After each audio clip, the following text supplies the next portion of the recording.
చతుర్బాహు సమన్విత, 4 భుజాలతో కూడి ఉన్నది అనే అర్థం గల ఈ నామం ధర్మార్థ కామమోక్షాలనే 4 పురుషార్థాలను ఏకకాలంలో బాహు చతుష్టయం చేత అడిగిన వారికి ప్రసాదింపగలదు అంటూ దేవి యొక్క సర్వ సామర్థ్యాన్ని సూచిస్తోంది.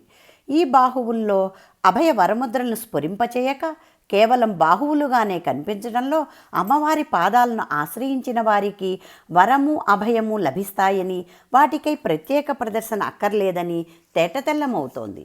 ఈ నామంలో చతుః అనే పదానికి 4 అనే అర్థాన్ని నిశితంగా పరిశీలిస్తే స్థూల సూక్ష్మ కారణ తుర్యాలు, జాగృత్ స్వప్న సుషుప్తి తురీయాలు అన్నింటిలోనూ తానే ఆవరించి ఉంది అనే విశేష భావన కలుగుతోంది.